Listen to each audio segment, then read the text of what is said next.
আচ্ছা, আমরা সকালে জানতে পারি যে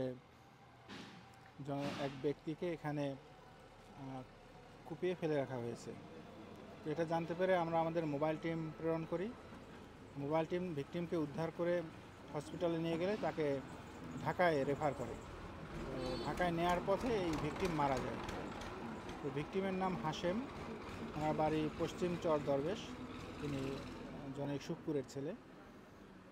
তো এই ভিকটিম সে সোনাগাজীতে ভাড়া বাসায় থাকতো এবং গ্রামে তার মহিষ আছে। তো প্রতিদিন সকালে সে মহিষের দুধ আনার জন্য যায়।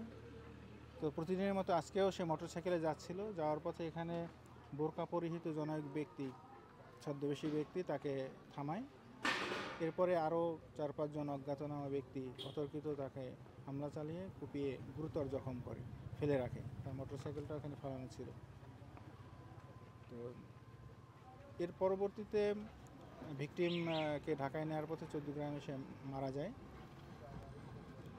আমরা সংবাদ প্রাপ্তির পর আমাদের কয়েকটা টিম কাজ করছে। আমরা ঘটনার রহস্য উদ্ঘাটন লক্ষ্যে কাজ করছি। ইতিমধ্যে রাসেল নামে সন্দিগ্ধ একজনকে গ্রেপ্তার করা হয়েছে তাই জিজ্ঞাসাবাদের জন্য। আমি ঘটনাস্থল আমাদের ঊর্ধ্বতন অফিসাররা পরিদর্শন করেছেন। এটা আমাদের ডিবি টিম আছে, আমরা সবাই একসাথে কাজ করছি। এই ঘটনায় আপনারা কোনো অভিযোগ পেয়েছেন কিনা, মামলা হয়েছে কিনা? না, এখনও অভিযোগ দেয়নি, কোনো মামলা প্রক্রিয়াধীন। এখনও আমরা লিখিত অভিযোগ পাইনি।